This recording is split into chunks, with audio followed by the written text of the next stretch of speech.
While Todd Gurley, in my estimation, is hands down the best running back in this 2015 NFL draft class, he's not my favorite prospect in this class. My favorite prospect, bar none, has to be the Duke! Duke Johnson from the U! You know, it's good to see a school that produced running backs like Edgerrin James and Frank Gore and Clinton Portis and Willis McGahee. Here comes Duke Johnson, baby.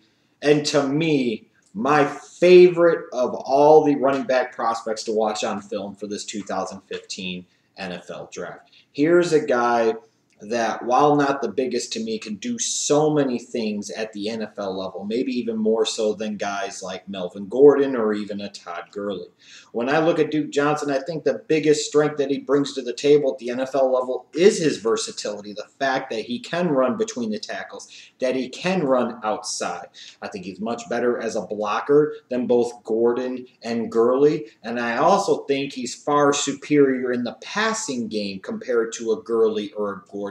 When I look at Duke Johnson, I see an all-around back that can do everything, a guy that can be a three-down back at the NFL level because of his ability to both run the ball and, in particular, catch the ball. Some might argue that he's an even better pass receiver than he is a ball carrier, and I wouldn't dispute that. But you look at a guy, for all 5'9" or so, 205, 210 pounds of him, here's a guy that I like, that he runs very angry. He's a guy that isn't afraid to run between the tackles. Again, he can bounce the ball outside. He can make some big-time plays happen. Seemed to be a very consistent performer for my money for Miami in 2014. Sometimes it's hard. You got to go outside of all the scout speak and talking about this and his vision and his quickness. It's just sometimes when you see a guy, you know it.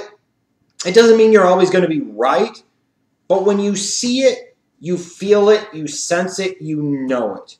And when I look at a guy like Duke Johnson, there are so many things about his game that I just see it, I feel it, I know it, and where I'm ranking him in this draft, I'm ultimately going to own it one way or another. I know I truly am. And I know there are some concerns about him. Here's a guy that has always seemed to battle some injuries. You know, it's this here, it's this leg injury here, it's that leg injury there. And that's a concern for me at the NFL level. Because if you're talking about investing a high pick in a running back, you probably want him to have the capabilities to be a three-down back. You don't want to be drafting a guy very, very high with the thought that he's going to have to be automatically used in a rotation, or he might be best utilized as a third down and change of pace back. You know, and there's a danger there that Duke Johnson, with an inability to stay healthy, with an inability to be consistently counted on to answer the bell each and every single week, that he could be that type of guy. He could be that type of back. And as a result, in some teams' minds, that might drop him down the board a little bit. The other big concern for him, similar to Melvin Gordon, is that Duke Johnson loves to put the ball on the ground. It is my single most frustrating thing to watch about him as a prospect. He will make these beautiful plays, he will make these big plays, and then inexplicably, for some strange reason, not only does he fumble the ball, it doesn't even seem like he puts up much of a fight before the ball is stripped from him.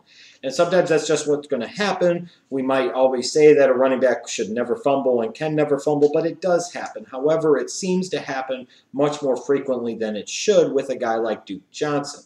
I don't know if it's just the technique of how he carries the ball. Maybe he's not as strong in his upper body as he should be. Maybe it's the way that he actually carries the ball itself. You know, it could be any number of things. But the fact of the matter is, that is the other significant concern I have about him heading into the NFL game. It's not only just the injury history, it's the fumble history. Because, again, that's the type of stuff that's going to land him in a coach's doghouse. They'll won't care about the 3 big plays he made before. They'll focus on the 2 fumbles in the game, and then he'll lose momentum as a rookie. You get what I'm saying. But here's a guy, again, that when I do watch him, outside of those 2 major concerns, it's hard for me to find a lot that I don't like. I think he's got really good vision. I think he's got good cutback ability, almost similar to a Melvin Gordon. I think he's very decisive in the way that he runs, in my opinion anyways. I think he's a guy that runs with a lot of power for his size, which is very impressive. Here's a guy that has good elusiveness in the open field, has some make you miss, has home run ability, and again, is an outstanding prospect to me as a pass catcher out of the backfield. When I look at comparisons for a Duke Johnson, I look at somebody that I was very high on several years ago back I think it was 2009, even though people maybe weren't as big on him then, and I never really was able to figure out why, and that's LeSean McCoy when he came out of Pittsburgh. When I saw LeSean McCoy out of Pittsburgh, similar size, some similar issues, and for some reason, people just didn't latch onto him as a prospect as much as I thought they should. When I saw LeSean McCoy, I knew that this guy could be a big-time NFL back and was probably going to be a big-time NFL running back, and I believe he has proven to be as such. But I never really understood why other people didn't see it.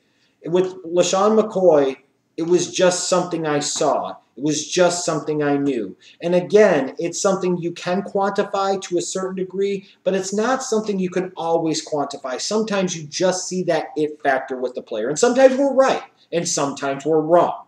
I will grant you that. We could be completely off base.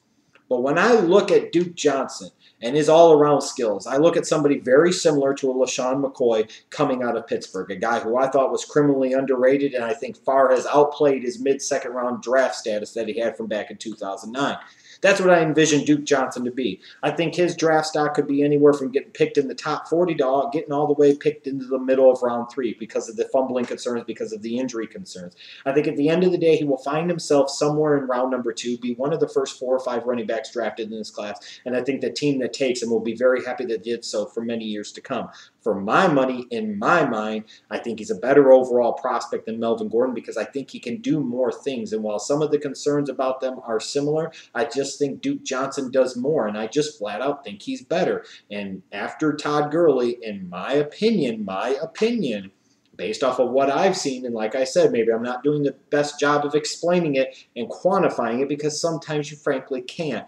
I firmly believe that the number 2 running back prospect in this 2015 NFL draft class is Duke Johnson from the U. I do.